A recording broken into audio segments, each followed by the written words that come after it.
Okay, yeah. So good afternoon, everyone. This is Hong Bo, the acting head of the Division of Arts and Machine Creativity. So today we are going to launch the first talk in the Creative Synergy seminar series. And this, for short, it's called CSSS. Sounds like CS, but the goal is to explore, I think, the challenges, opportunities in the section of art and technology. And this aligns with the mission of our new division. And today we are going to have the first talk in this series. It's our great pleasure to have Professor Jeffrey Shaw to give the first talk in this series. I think Professor Shaw is the perfect candidate for, I think, as the first talk for this series. And so I will try to read. And even I know Professor Shaw for many years and to be official. And yeah, so Professor Shaw has been a leading figure in new media art since its emergence from the performance, expanded cinema and installation paradigms of the 1960s. In a prolific career of widely exhibited and critically acclaimed work, he has pioneered the creative use of digital media technologies in the fields of virtual and augmented reality, immersive visualization environments, navigable cinematic systems, and interactive narrative. Professor Shaw was the founding director of ZKM, Germany, and co-founding director of the University of New South Wales, Australia, iCinema Centre for Interactive Cinema Research. He was the dean of the School of Creative Media at the City University of Hong Kong. And in fact, he was my former boss when I was at the CTU. And yeah, welcome, boss. And currently, Professor Shaw, even like he has definitely, I think, above the retirement age, but he is still currently a chair professor at Baptist U, is the founding director of HKBU Visualization Research Center. And he received many awards, but he is very humble, only listed one here. I think it really represents his very high profile reputation. So he is the recipient of ACM SIGGRAPH Distinguished Artist Award for Lifetime Achievement in Digital Art. So today he is going to give us, I think, somehow his journey in the art and the tech. And it's not just about the past, and he is also going to give us, I think, about his projected future. So that's why I think it's a perfect talk, I think, under this series. So let's welcome Professor Shaw. Thank you, Hong Bo. Yes, it's indeed a pleasure to be here in this in our new relationship, and I'm so glad that Hong Bo is leading this important initiative here at UST. So the title of my presentation is The Art of Art and Tech, Then, Now, and to Come. But really it's a personal trajectory of art making in the field of immersive and interactive new media. And so I want to give you some insight into, let's say, a whole trajectory of research that goes back quite a long time. Goes back to the late 60s when I began, let's say, to search for new media strategies of making interactive art. So I've divided my talk into different chapters. Chapter 1 is engaging the viewer's body, which means basically the crafting of human-computer interaction interfaces. And I'll start with very early work, 1967. I was doing work with inflatables, and you can see already here my interest in looking for ways in which the artwork is not just a static object, not just a sculpture or a painting that you are looking at as a passive observer, but here the idea that the viewer, the observer, is actually physically engaged, directly engaged in the experience of the artwork. And this is my sculpture called the Water Walk. And again, what's important to understand here is that it's not an object you look at, but it's an object you get inside of, and which affords you a very special experience. In this case, the experience of walking on water. And this leads to a much later work, which was The Legible City, which is one of my early, let's say, computer graphic interactive works. But I think we'll see a certain continuity of my interest going from this kind of embodied interaction to another kind of bodied interaction where the viewer is able to bicycle in a virtual world. And in this case, the world is the ground plan of various cities, Manhattan, Amsterdam, Karlsruhe, and recently I made a version for M+, which is a ground plan of Hong Kong. But the buildings are replaced by letters. And as you bicycle, basically you are able to experience text and narrative.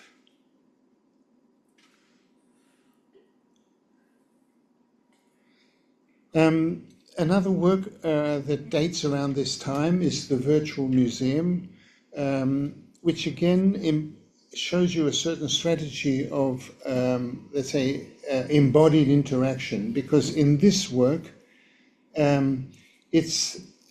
you're sitting on a chair, and by rotating your body slightly, you rotate the platform, and by leaning forwards and leaning backwards, you travel forwards or backwards in the virtual world. So basically the interface to your being able to navigate the virtual world is just by moving your body, moving back, moving forward, rotating to the left, rotating to the right.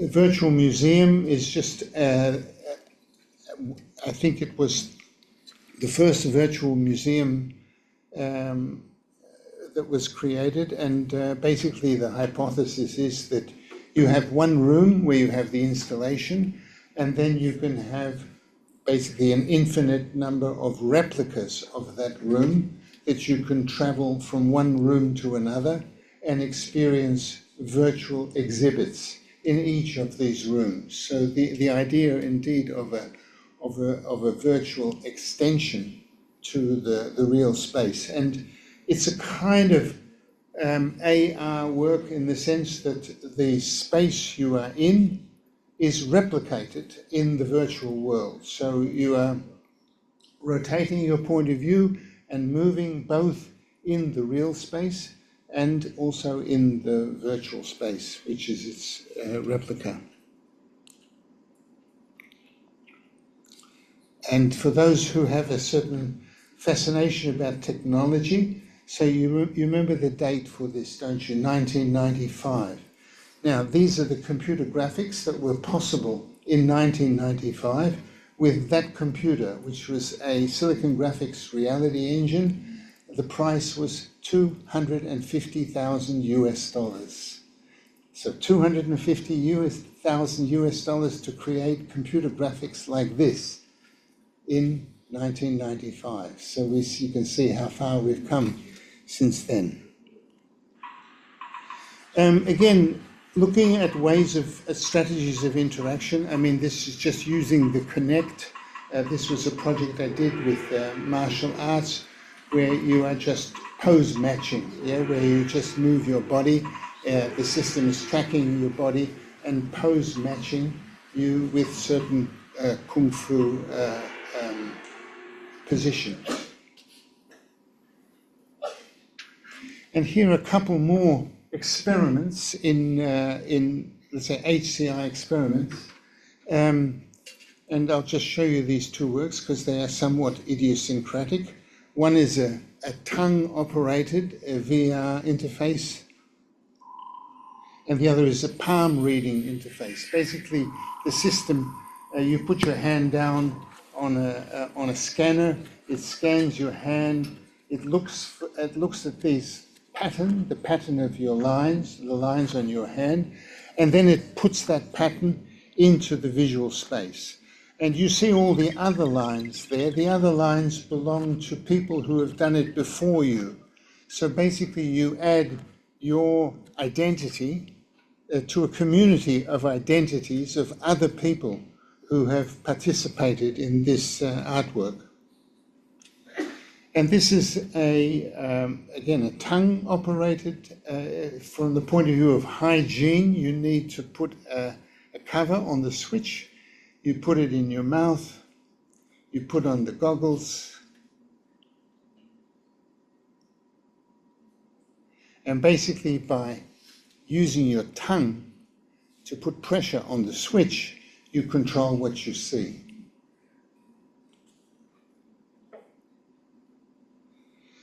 This is an experiment with EEG, and again, an experiment with our research with Chinese martial arts. And here you see the Chinese martial arts master, but these visualization effects are, we say, modulated by the EEG data that is coming from the spectator. And I should also mention that this is actually something you experience in 3D.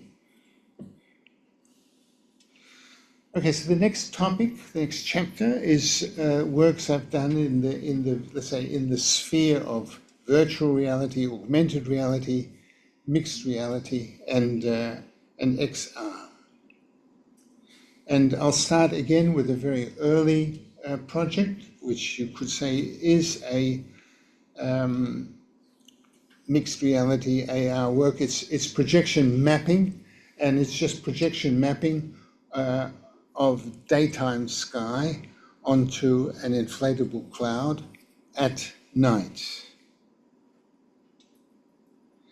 This work was a very early AR work. Interestingly, at this time, the only way that you could random access video and imagery, computers at that time were not up to the capability. So this work is based on using video disc. It runs on 2 video discs, so you can jump from one video disc to another to random access the imagery. And basically, it's again a AR optical viewing system. It's a kind of periscope which you look through and you see the image floating in the museum as it's called a Pepper's ghost. It's a sort of it floats out in the museum about 8 or 10 meters away from where you're looking. Of course, the other people in the museum don't see this. You are the only person who sees this superimposed image that floats out in the space of the museum. And you can rotate this periscope and identify different places where you will discover different imagery. Now, this is taking that basic principle, the sort of AR projection idea, but now using computer as a way of generating the imagery. Again, very basic. It's an Apple II computer, so very, very basic graphics. And you see there's a CRT monitor, and on top of the CRT monitor, there's actually a Fresnel lens and then a half mirror. So you're looking through the half mirror, and the Fresnel lens basically projects the image out into the room. Now, this was a work made in 1979-81, and I've recently rebuilt this work, and I can, it's one thing that might be a bit anecdotic is that in this work at that time, one of the objects which you could see floating in the room was the word future, ? So this is the remade version of this. It was shown some years ago at Osage here in Hong Kong. And you here understand the principle of this, which is again just being able to rotate the CRT monitor and seeing the reflection, which is on the surface of the CRT monitor, but seeing it as a AR image floating out in the real world. And you can discover different objects in different locations.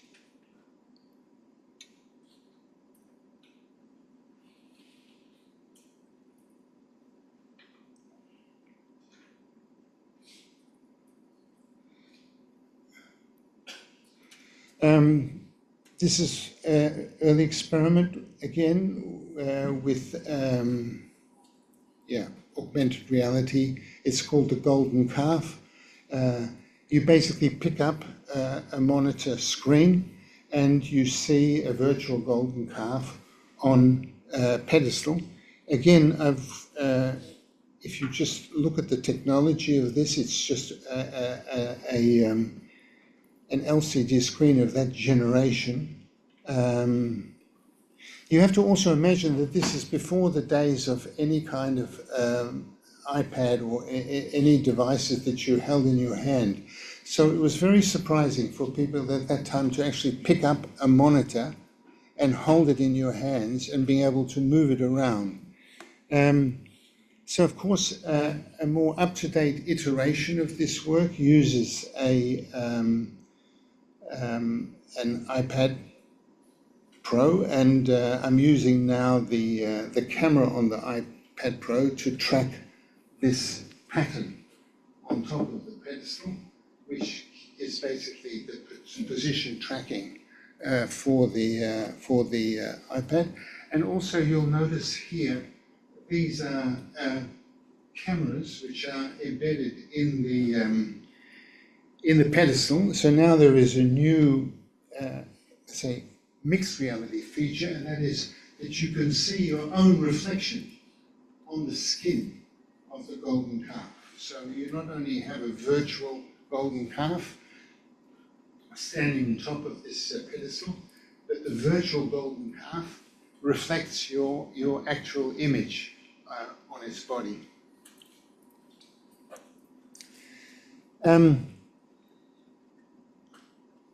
If you wish, you are absolutely welcome to interrupt me at any time. If there's any question that suddenly pops up in your head and you want to have a deeper explanation, just lift your hand, and I'm happy to respond to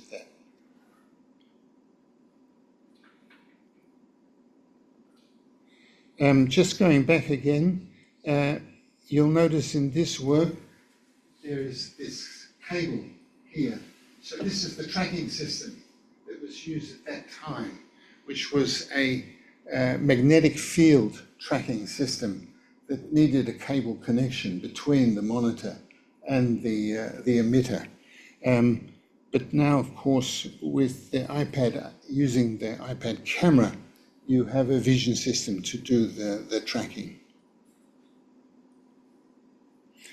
And what's important to understand about this work, again, as a work of art, as a work, let's say, as a sculpture, and that is that the work only comes to life if somebody is handling it, if somebody is exploring the work. And this is quite fundamental to practically, I think, all the artworks I've made, that these artworks are not, objects that just are static objects without viewer engagement, without viewer participation, then they don't come alive. And to actually document these works, you need to see them as they are being handled, as they are being used by the public. This is another AR work. This is the piece is called Safe House. It's a locker cabinet, and this image that you see on the surface is actually an image of the COVID virus. And when you are moving an iPad in front of this surface, you can basically open the doors depending on which direction you're pointing. And inside the door, inside each locker cabinet, you will find a person.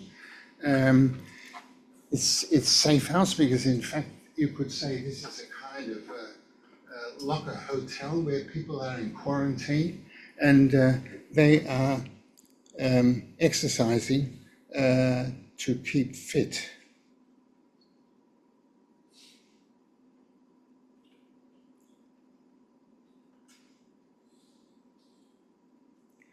I mean, some aspects of this artwork you might find interesting because everything, these are all sort of Duchampian found objects. You know, the locker cabinet is a found object, the COVID virus is a found object, and these people that are inside these, inside the lockers, is just a library of motion capture for video games. And I just bought one library, I think, with 100 different movements, and they are just randomly assigned. And also the two figures are just bought online, this male and female figure.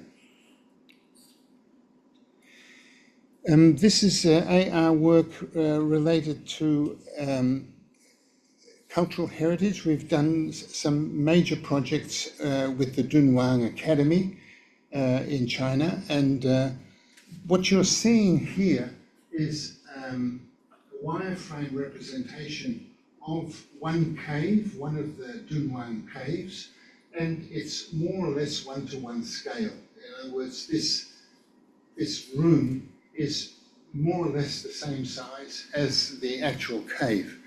And you can basically walk around with an iPad, and the iPad is being tracked in 3D, and as you walk around, you're actually seeing the cave represented in this space.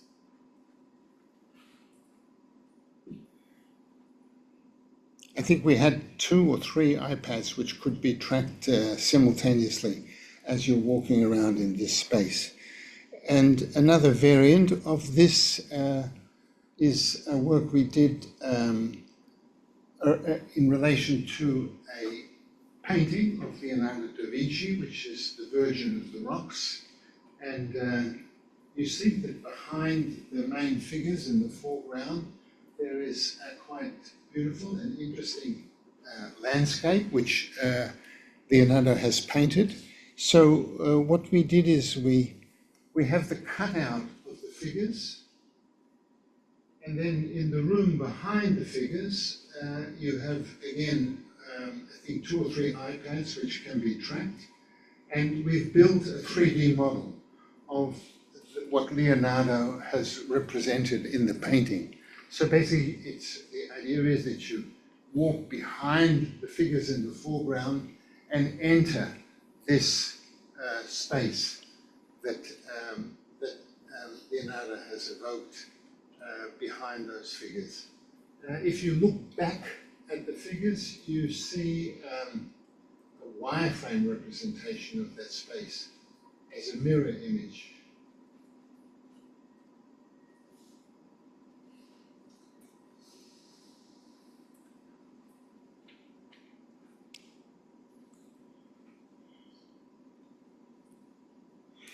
And I'll just show this to you briefly. This is a project which is still ongoing at CityU. It's called City in Time, and it's also an AR project where basically you can go to different locations in Hong Kong and use a marker system to And using this marker, it will establish your physical location in space. And at that moment, you can see on your mobile device a representation of exactly this position where you're standing, that panorama, but presented to you at in a different time frame. So this work is currently it's online, and it's also something you can experience in the city. So if this interests you, you just Google on City in Time Hong Kong, and you will find this this project. And I think now there are like 30 different locations all over Hong Kong that you can experience like this.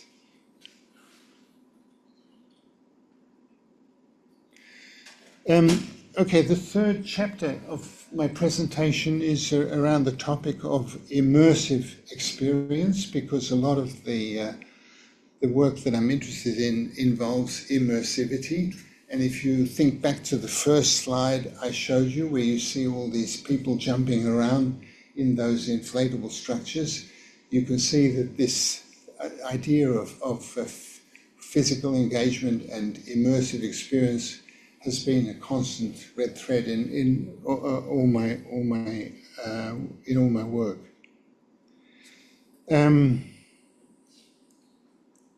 Going back to 1996, again, just anecdotic, so that you have a sense of how difficult it was to do things not so long ago. 1996, to make a work like this, which involves 3D projection on 3 walls and the floor, which was a technology called the cave. The computer which was required to run this was $1 million at that time. And now I'm busy rebuilding this with 1 PC and 2 NVIDIA graphics cards to achieve the same result. The user interface is interesting. I built a life-size wooden mannequin, and basically by handling the mannequin, by moving its arms and its legs and rotating its and tilting its body, you're modulating what is happening in the virtual world, which is in 3D and totally surrounding you. That was a very short video. Okay. All of these works are on my website, are online, and there's more extensive documentation there if you want to look at this in more detail.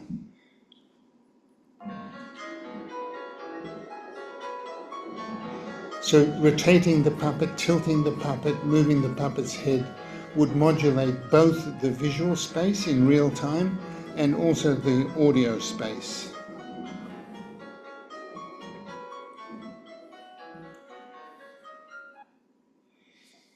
This was another early experiment in building a sort of VR interface, and it's a dome, and inside the dome there is a robot arm with 2 video projectors, and basically you are tracking the viewer's point of view. There's a tracking device on the viewer's head, and depending on where the viewer is looking, the robot arm will move the projectors accordingly. So in effect, you have a window of view inside a virtual space which encompasses the entire dome, and you control that window of view by moving your point of view.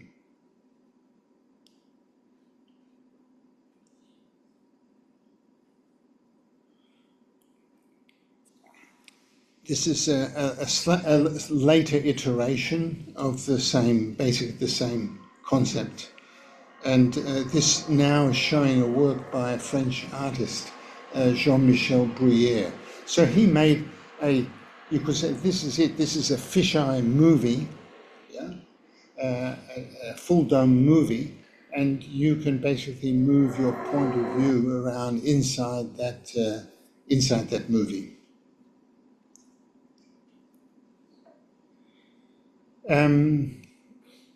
Another, let's say, immersive environment, which I built for a number of different works, is a 360-degree 3D visualization environment. This one is called AVI. I think it was Advanced Visualization and Interaction Environment. And it was built at my iCinema Research Center at UNSW. And the work that was, one of the works made for it was a database of over 30,000 video clips, each with metadata. And depending on which video clip you pointed at, you could cluster other video clips that had similar sort of metadata attached to them. And you could also drag and drop these video clips and build your own movies. This is the most recent iteration of this type of visualization environment. This is recently built at Hong Kong BU. It's called Envis, and it's now using LEDs instead of projection, and is definitely a significant advance on what could be achieved with projection, especially in terms of the quality of the image and the quality of the 3D experience. So this is the setup we have currently at Hong Kong BU, and there are occasions when you can visit and see this. Actually, we're hoping to open during SIGGRAPH Asia. We want to have some open days at our lab, so this might be an opportunity for you to visit if that interests you.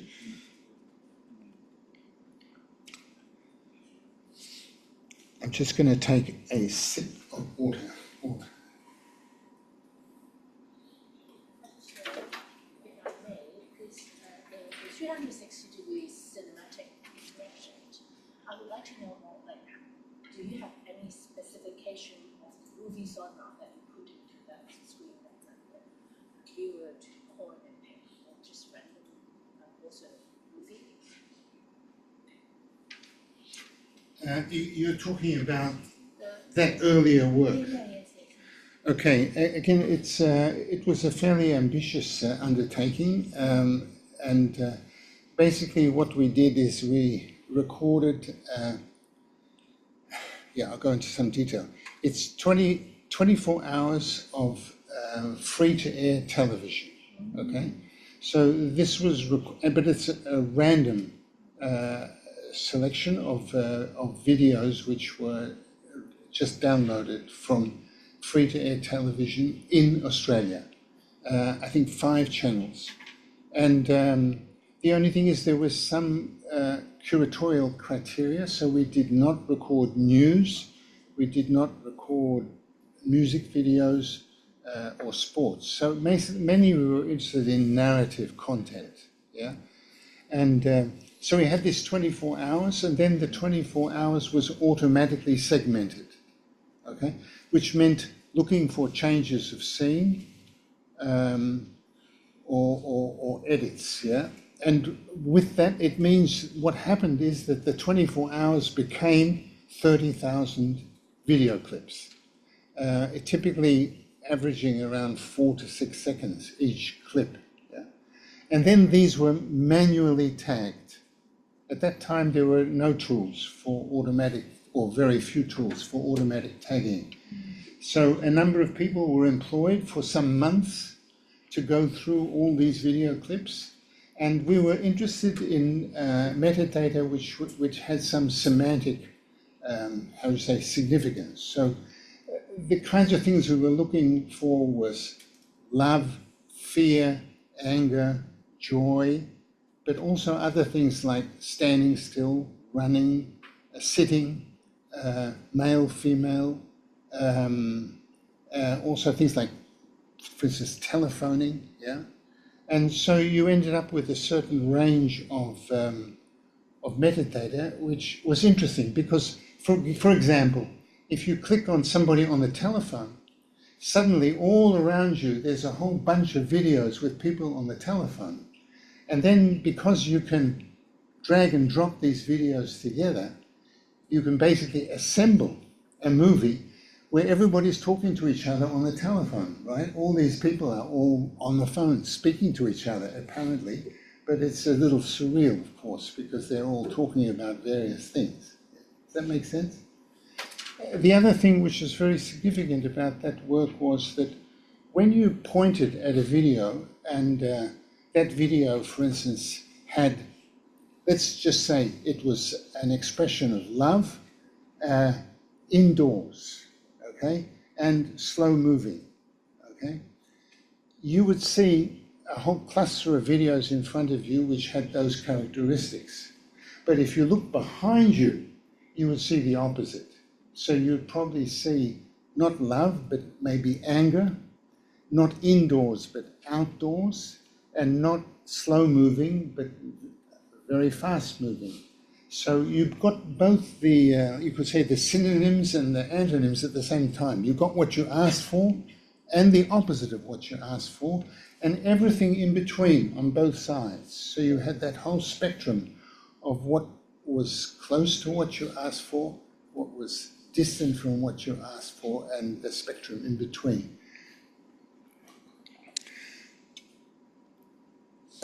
This is another, well, this was our main work with the Dunhuang Academy, which was visualizing one of the caves in 360 degrees inside our 360-degree visualization environment.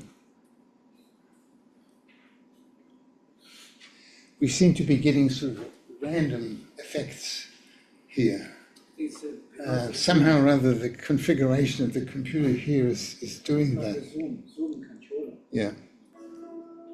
You think it's the Zoom controller? Yeah. So it doesn't matter. Really, it's not a problem because it's. Artistic elements. So you can click on different areas of this image. For instance, you can click on the musical instruments, and then you see musical instruments popping out of the painting in 3D. And you also have a virtual magnifying glass, where you can move the magnifying glass over the painting. I'll just show you this again. Again, the magnifying glass is something which the viewer is able to interactively manipulate and also choose different objects and different scenes in the painting to animate them. But this is another variation of using a magnifying glass. But here what's interesting is that more than one person has their own magnifying glass, and if two people join their magnifying glasses, they get increased magnification. And if three people join, they get even more. So here is an interesting example of multi-user interactivity, where when people are working together, they actually increase their ability to engage with the work.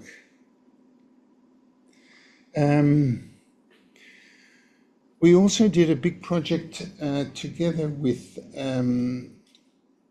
the Moonshoe Foundation, Johnson Chang from Han Art Gallery, which was the reenactment of the Confucian rites. And so this was quite elaborate recording of these rites in a video studio.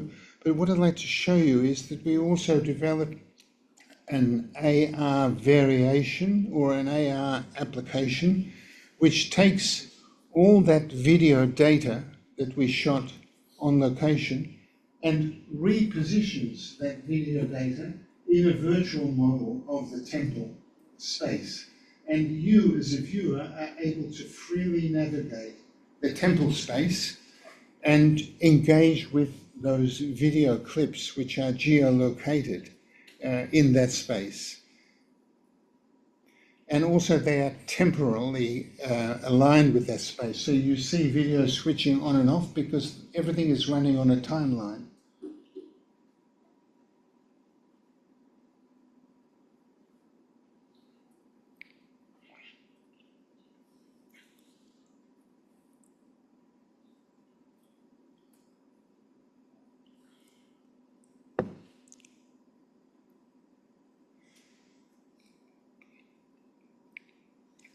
So I'll show you a few other variations of this kind of work. This is a project which is a reconstruction of a expo in Paris in 1897.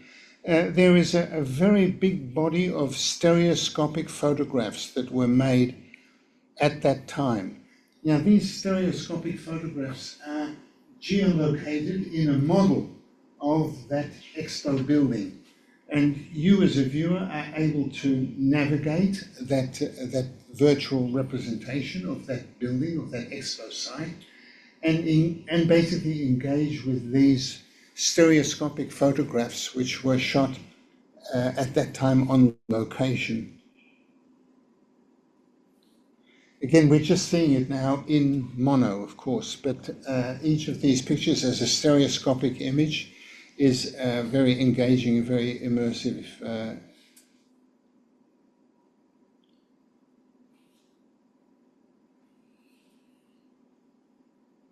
You could choose, I mean, you can fly up above the building or bring the objects down into the building as well.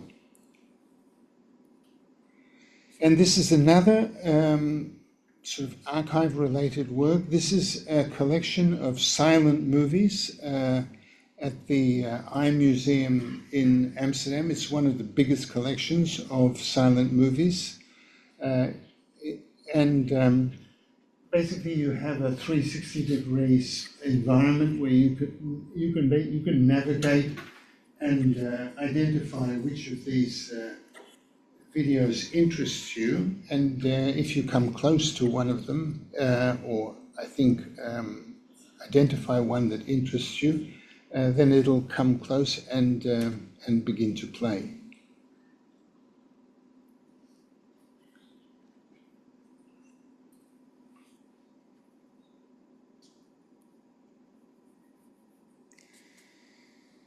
This is a project which we've been working on for many years. It's the Atlas of Maritime Buddhism, which looks at the spread of Buddhism from India across Asia to China and then on to Korea and Japan.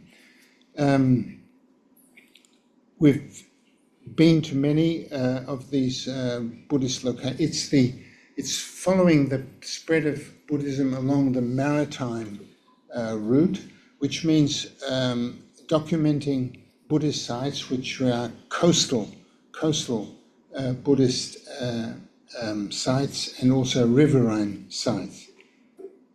And it's a very simple or somewhat simple interaction paradigm. You are on an ocean, around you, you are surrounded by these different countries. You can point to which country you want to visit, and once you arrive there, you can then move around freely and visit the various important Buddhist sites that are located there. We did documentation, both stereoscopic photography and also stereoscopic videography. So you have both kinds of both data sets. So just by pointing, it'll basically take you in the direction you're pointing.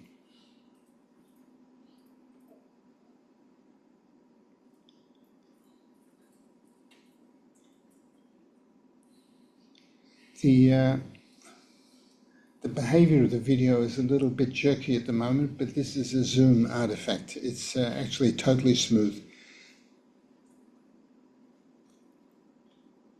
And the sense of 3D immersion is very, very strong. So you'd need to come and visit us at HKBU to really appreciate what the sense of presence, of 3D presence is in these locations.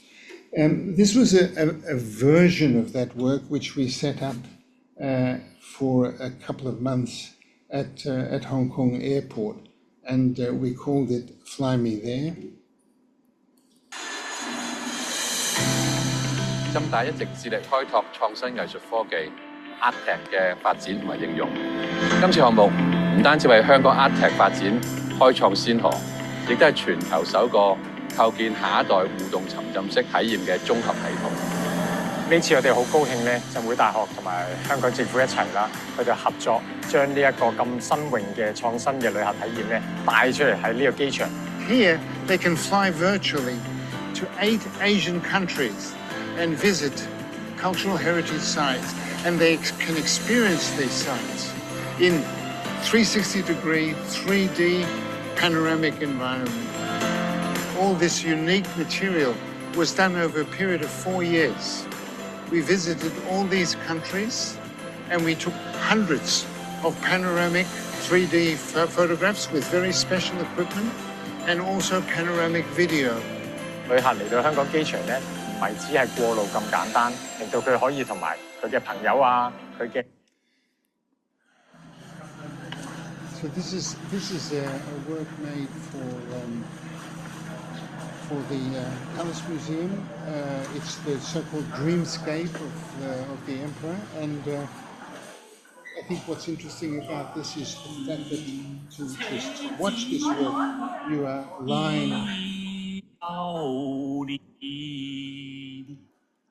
you're lying on a couch and looking up at a projection on the ceiling.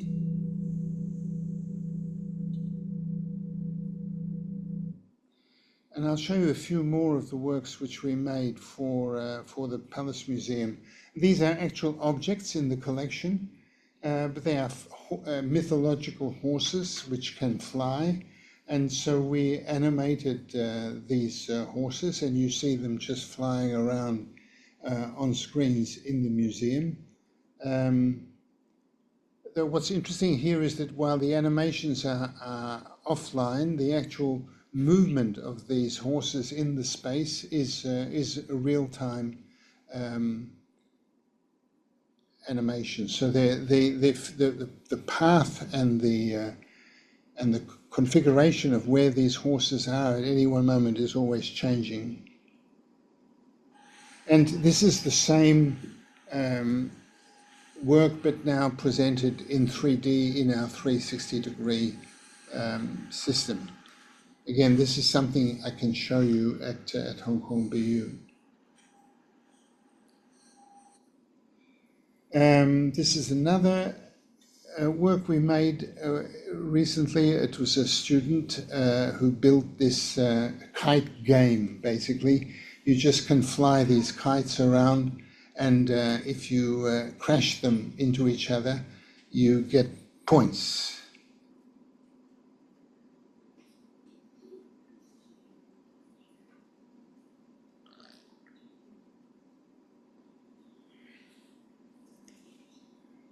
And this work also made for the Palace Museum. It's based on a drawing by Giuseppe Castiglioni, very famous Italian-Chinese artist. And we basically used a whole row of Kinect sensors to detect where people were standing in the space.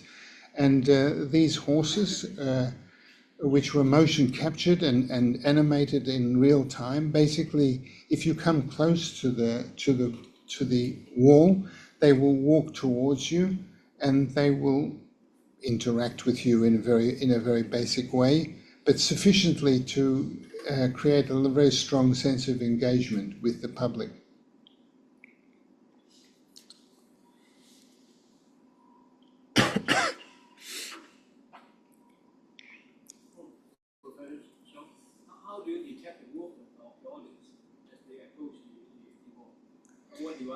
So it's, I think, 4 Kinect sensors that are actually embedded in the wall. And quite honestly, the only thing that I'm tracking is proximity. And the movement of the horses is to some extent, is not random, but it's not directly related to so I'm not tracking what the audience is doing. But you can see that despite the fact that I'm not tracking what people are doing, people are still imagining this interaction and making it part of the experience. If you walk away, the horse will walk away. And this is, this is Legible City in Hong Kong. I decided to use a ground plan of Hong Kong that was much older, not the present, because the buildings today are too tall. And if you are bicycling in a virtual world, you want to be able to read the text as it comes towards you. So 30-meter, 20-meter tall text wouldn't really work well. So the solution was to choose an earlier time. But we are now bicycling in Hong Kong. I'm not sure, this could be Hollywood Road or it's in Central. And I worked with a very good and renowned Hong Kong writer who wrote the text for this work. So this work is now in the collection of M+ here in Hong Kong. Okay, so one of the last works I want to show. Well, let's see how we're doing for time. We're still okay, aren't we? Yeah. Just on the topic of digitization, this is a panoramic painting. Is my microphone still working, or is it? It seems. Hang on, I just think I switched it off accidentally. I think it's working now or not? I'm not sure. I think we have.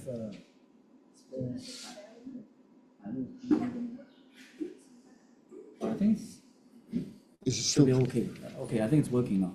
It's working now. It's green. testing? Is it coming through? Okay. So this is a panoramic painting. It's 100 meters long and 10 meters tall. It was originally shown in this panoramic rotunda. Then it went into storage, and recently people at EPFL took it out of storage and built and restored it, and built a custom. First of all, build a custom system for restoration, and then built a custom system for scanning. And actually, this is the largest scanned object in the world. It's going to go into the Guinness Book of Records. I don't know how many terabytes it is, but it's thousands of photographs, and each photograph is 150 megapixels. And the result is a virtual panorama that you can zoom into very, very fine detail. So I'll just let this do that.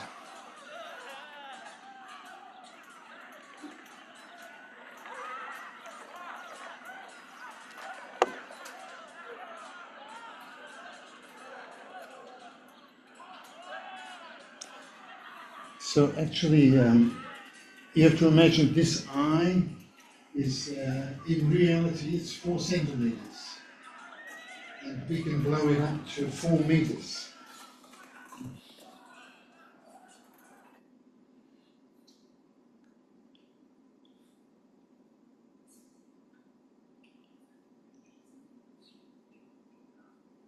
So you're really looking at the grain of the paint. You're seeing more than people saw looking at the panorama, of course. There's also a soundscape. So this is actually modeling the location of different sound effects and different soundscapes that's attached to the painting. And also, we are using a technology for generating smells. Actually, it's a commercially available system, Chinese product. Each one of these has 6 different smells, and it's Bluetooth triggered.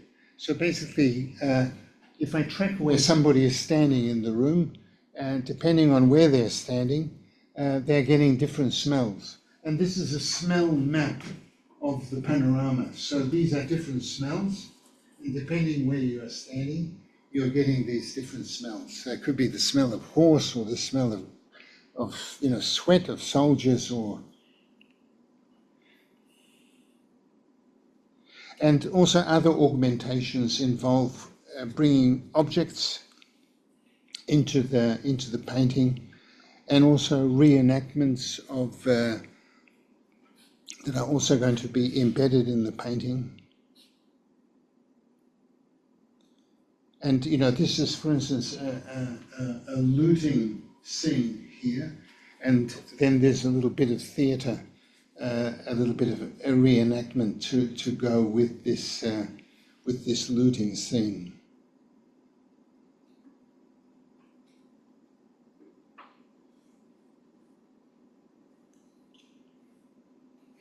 So the last chapter of the things I want to talk about are digital performance. This is a digital human. It's Lam Se Wing reenacting one of his famous kung fu sequences.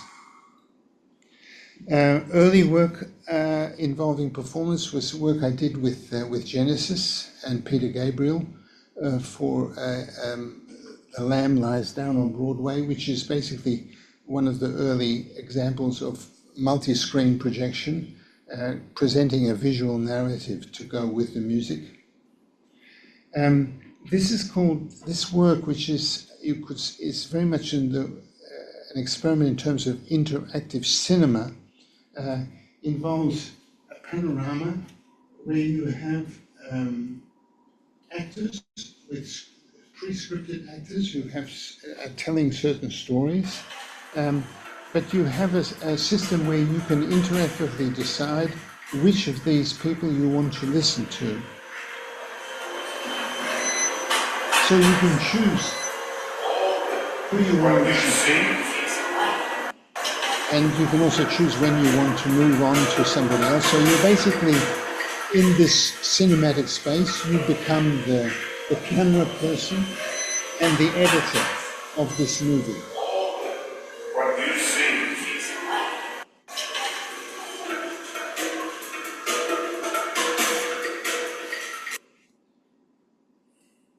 And a new iteration of this is a multi-user system where each person is being tracked in space and has their own headphones, and depending where they're standing, they are hearing the person that they are in front of. So here we have a whole audience who are able to move around in the space and choose who they want to engage with, who they want to listen to. Gee, I'm waiting you got for me someone. worried. I want to leave Erinsborough, and I want you to come with me. Leave Erinsborough? My wife? Oh, that's different. I always feel safer with a married man. You don't have to worry about any shenanigans.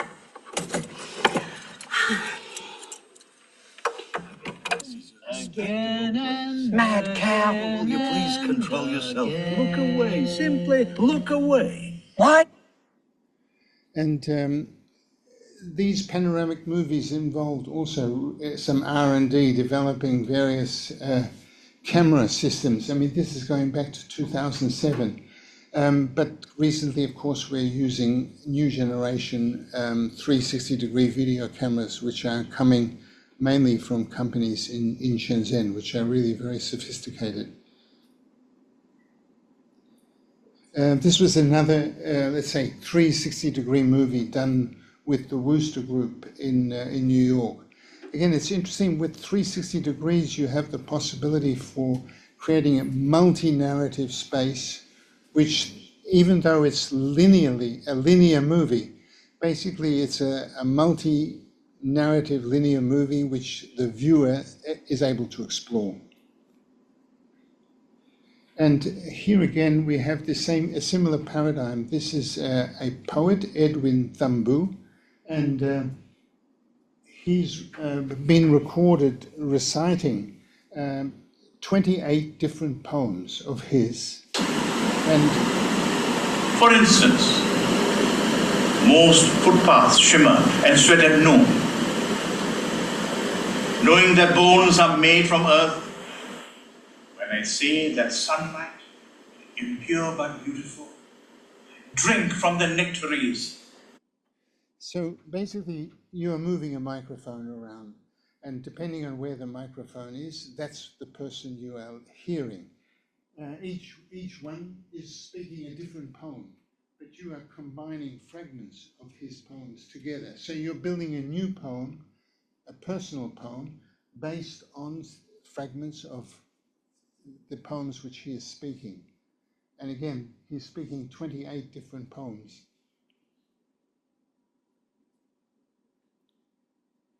And this, you could say, is a more recent iteration of a similar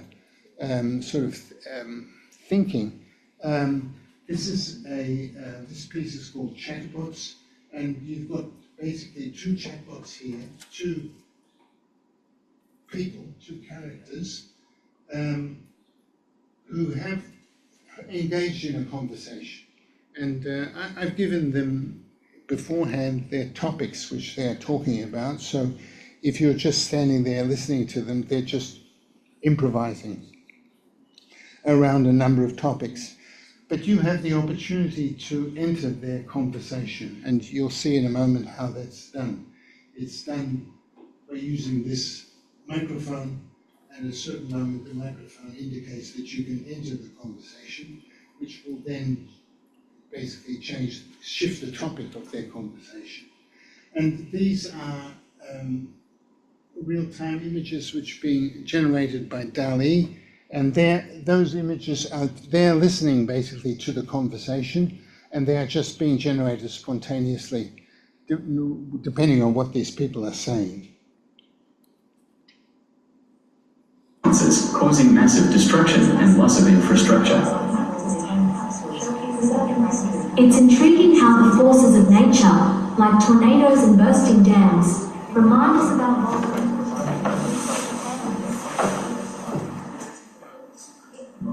Indeed, ancient desserts can hold the secrets of flavors long forgotten, tantalizing our taste buds with a glimpse into culinary history. By the way, have you ever marveled at the intricate complexities of candy making? Are there avalanches on Venus? Speaking of natural disasters, have you ever wondered about the mysteries of Venus? Venus has long intrigued scientists due to its extreme temperatures and dense atmosphere. What about climate change as an online debate topic? The impact of climate change on society and the environment is a pressing issue that needs more attention. Addressing climate change requires global cooperation. This work is called Unmakeable Love. This is a community of humanoid figures that are being animated in real time. So it's a game engine which is driving these figures, and their behavior is determined by the text of Samuel Beckett's writing, The Lost Ones. So basically we took Samuel Beckett's text as the scenario for how these people behave and what they do.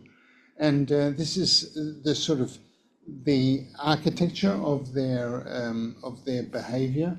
There are different groups of people. One group is called the searchers, the other group is called the defeated. And this is different events which take place in that scene, and these are different interactions. So this map, you could say, derives from the Beckett text, and then is given to the game engine as the logic of the improvisation. So these figures are basically improvising their behavior in real time according to the rules that are set by that model.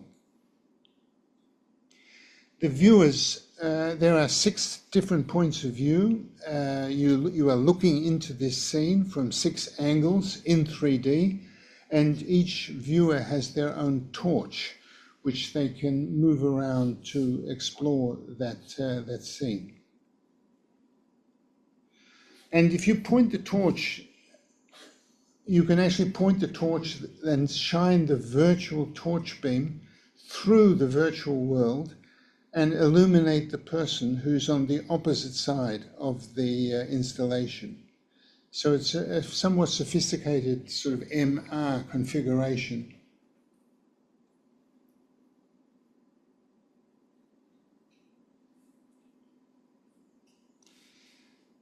This work is called Fall Again, Fall Better. It's very simple. You have a handle, and when you pull the handle down, those figures will fall. And when you let the handle go, they will then rise up again. One aspect of this, which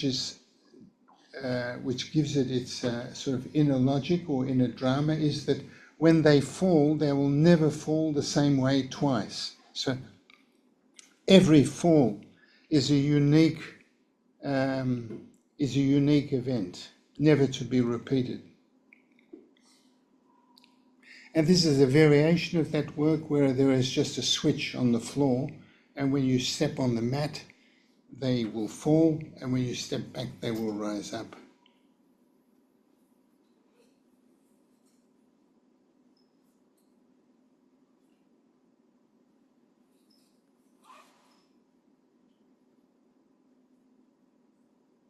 So you may notice now that the falling event is quite different.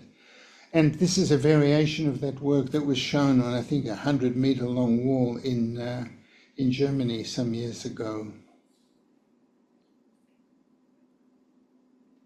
This is, again, looking at a work to do with performance where you've got two dancers, and we are recording them from 6 different points of view in 3D. And again, you have this kind of holographic 6-sided box that you can walk around and view them in 3D, life-size, from 6 different points of view. This is our most recent work. It's a work done with Wayne McGregor. It's currently on show in London.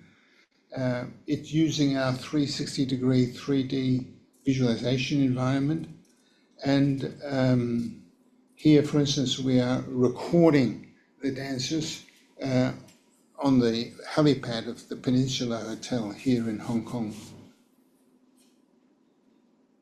Again, you need to see this in 3D in our 360 to appreciate the fact that these dancers are life-size in 3D with an incredibly tangible proximity. And also some experiments with photogrammetry of these dancers.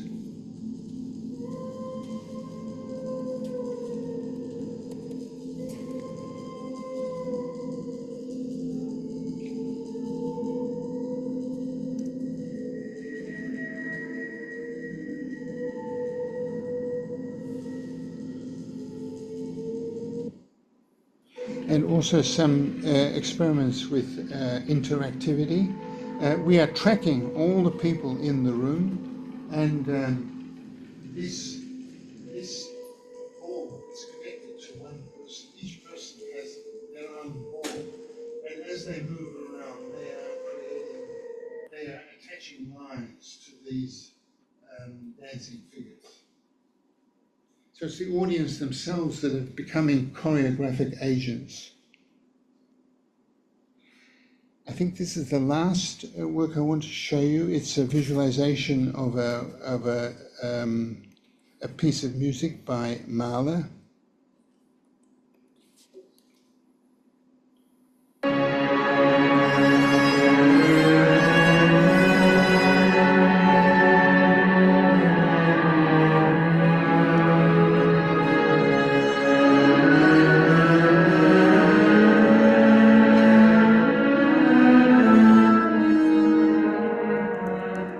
This work was done by an Australian artist, Andrew Quinn, and actually it's a touch designer. application, but also in 3D, in 360.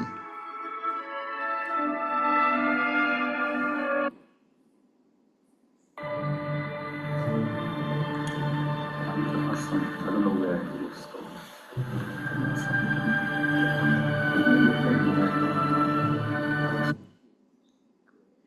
And this is the last thing I would like to show you. This is a work done by my partner, Sarah Kenderdine.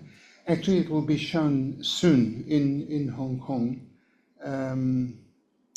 It was a work made for the Swiss Pavilion at Expo, and basically it's you could say a visualization of projection of futures, and the public are able to make certain choices about anticipating the future. So a number of questions are asked. So these are the questions. You give your answers. So actually you are setting up a kind of prompt list of what interests you.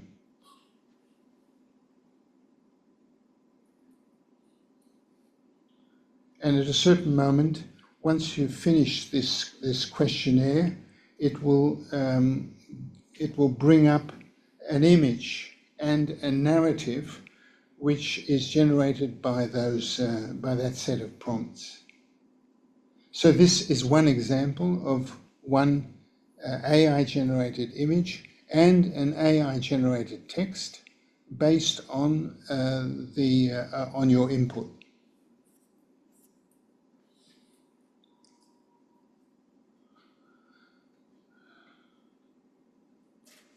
And well, this is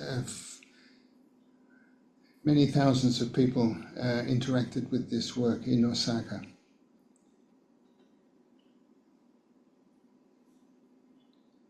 And we'll have a chance to play with it here in Hong Kong sometime in December.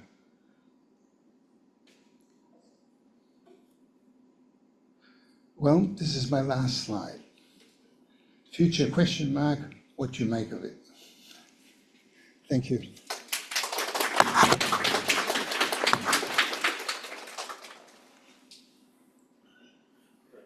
Questions? Better to use the mic. Yeah, is there any question?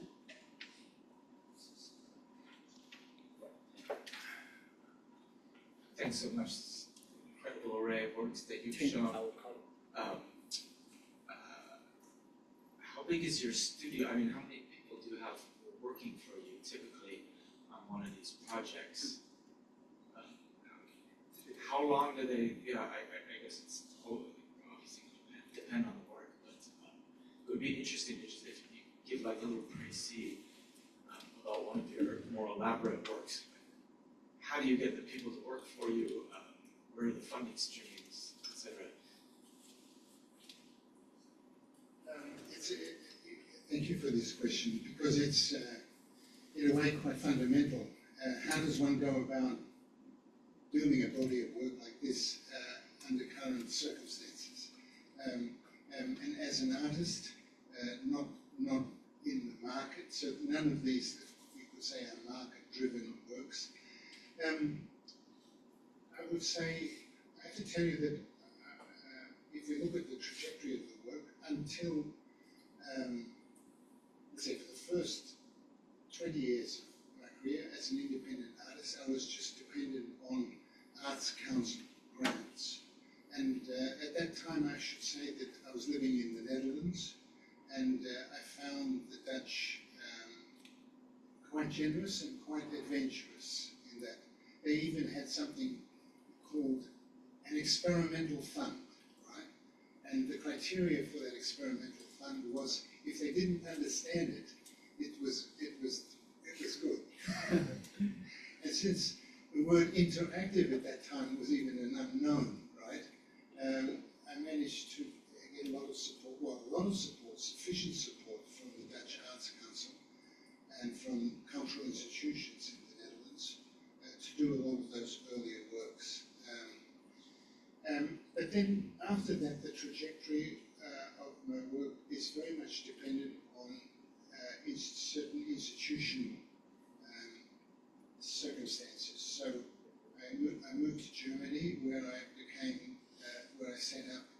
something called the Institute for Visual Media, which was a kind of artist-in-residence research lab, not really academically oriented, but really oriented towards art practice. And then I moved to UNSW and set up another research center, which was the iCinema Research Center. So the trajectory really over the last years has been research centers, setting up research centers in academia, which basically created a, you could say, technological framework for a lot of these works to be able to come into being. But when we actually look at the works themselves, sometimes they can be extremely efficient. Generally, I would say, if I describe what are the kinds of people I work with, all these works require me working with a coder, one coder. It's typically just one coder. And I can give you the names of the coders I've worked with over the history of these works. But this relationship is very fundamental. And also working with a, say, electromechanical engineer for these machines. And typically I've been working with one Dutch engineer for the last, 40 years. Yeah. I think we started with the bicycle, and many of the other things you saw there were built by him. So in the end, it's very specific relationships with specific people with specific skills, but also working relationships with writers. Each work many works have a specific writer that I work with, sometimes with a specific composer. And sometimes these works also involve partnerships with other artists. But generally, I would say the teams tend to be small. They tend to be small because anyway, there's nothing more frustrating than sitting in a big room with a lot of people and having to listen to 20 opinions, right? Because things don't move forward that way. So it's a question of having a very compact team where decisions can be made very efficiently and very, cost effectively, I would say, in general. And I like to work with other people, and I've learned to communicate with other people, because very important with these works is that there is a clear understanding of what the objectives are. So there's a clear understanding in the whole team what they're doing and why they're doing it, and the direction they're going. So even though every good artwork needs a certain range of unpredictability and improvisation, at the same time there needs to be a certain level of discipline in achieving these works. Some works can be built in a week, something like a safe house. I mean, it's so outrageously simple, actually, because so many of the components are just put together. And I've just have one close Unity coder. I think he coded it in a week. Yeah. Whereas Atlas of Maritime Buddhism, that was 4 years of field work. But at the same time, field work which involved only 4 people going to each of these countries, doing that documentation. So still a very compact team of people, but time consuming. Time consuming, and unfortunately, I would say in that project, one of the most time consuming things of all was getting permission. Applying for permissions at each of these heritage sites to be able to go there and do this documentation. That alone was a massive affair.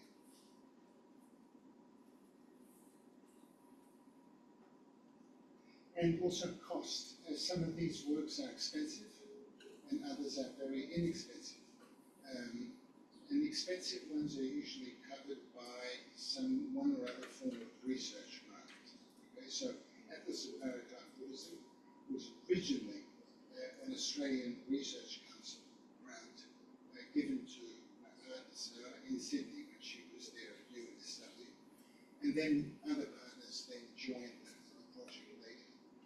And typically the work I'm doing at the moment is, the last few years, for instance, the project with Wayne McGregor, which was a major project, was largely financed by ITF grant, which we had a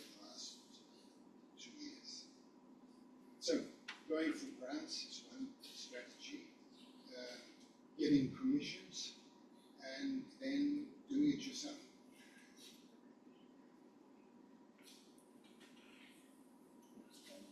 Do we still have time for questions? Yeah, maybe for one question.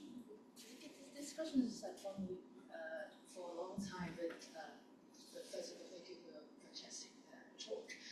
Your work, reminding this questions about technology when we deal with technology.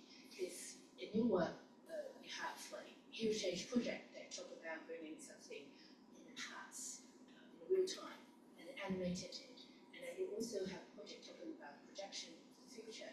But the thing is, it seems like that the multi-temporal that we have in our, let's say, reality, presenting in a quite homogeneous way in the technology. So I wanted to know how your thought about the different temporality when presenting or when configuring within a technological realm.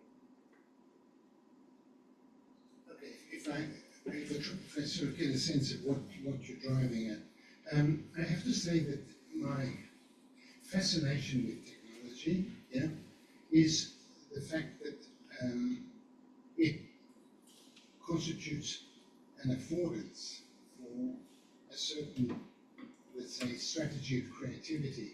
So if you look at the trajectory of the work, certain things are constant, right? And so the constants would be the interactivity, the navigation, the conjunction of real and virtual. There are certain themes which are, you could say, obsessions. And then my interest in the technologies is an interest in the technologies which offer opportunities or affordances to follow that. So what I want to say is that pretty much all the time the work is driven by the work itself and looking for or taking in technology which is appropriate, rather than looking at the technology and just saying, well, what can I do with that? And the other consistency is that, and you ask about past, present, future, I certainly locate everything I do in the trajectory of art history. So I see this work as a work which is a logical, let's say, extension of the history of art. And in that sense, I feel also the obligation to argue that point, right? To actually show the connections between what I'm doing and, for instance, the Baroque, or what I'm doing in the Renaissance, and what painters are doing. Because for me, the invention of single point perspective, right, in painting is exactly the same ambition as I've got. Because single point perspective is a mechanism to engage the sense of immersion of the viewer. It's basically an optical system which pulls the viewer's point of view into the image and locates them physically, because single point perspective needs you to stand in a certain position. So it assumes your relationship to the painting. And so I don't know, I feel that often the need to emphasize this continuity. And I think it's especially important because there's so many people who are doubtful about new media in art, right? And are still very attached to the idea that art can just be painting and sculpture, traditional media. And so I often feel the need to emphasize the fact that actually the underlying, let's say, narratives and the underlying aesthetic ambitions are very much parallel and very much a logical extension of let's say, the history of art. Right? And a lot of these, just to give you an example, if I talk about a panoramic navigable space, this is the tradition of Chinese scroll painting. Chinese scroll painting is a tradition of navigable panorama. And that's what you do, or what the emperor did when they were looking at the scroll painting, was doing exactly what time symbol in the panorama, which is basically moving, having the autonomy, your personal autonomy to navigate the visual space, choose your focus of attention, discover things which are there. Okay? Okay, so yeah, because of the, I think we are running out of time and okay, yeah. So yeah, I think thanks Professor Shaw for very inspiring talk. So let's. So I think I have a certificate somehow, a souvenir for you. And, I think.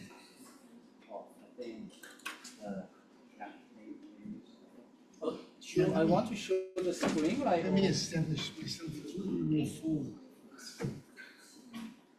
The first page is a little bit right. Yeah, it's AMC souvenir and it's a mouse pad, but it's a wireless charging. Great. Which file is? What would you like to put up? I want to open the maybe like it's the first maybe the slide first or page. The first slide. Or, any slide you like the most. It's Okay. now share screen. Okay. You can stop sharing. Okay. This one is, or you want this one? This is the last one. I think this is okay. Okay. Yeah. Okay. This is bright. Maybe it's. Yeah. Maybe. Yeah.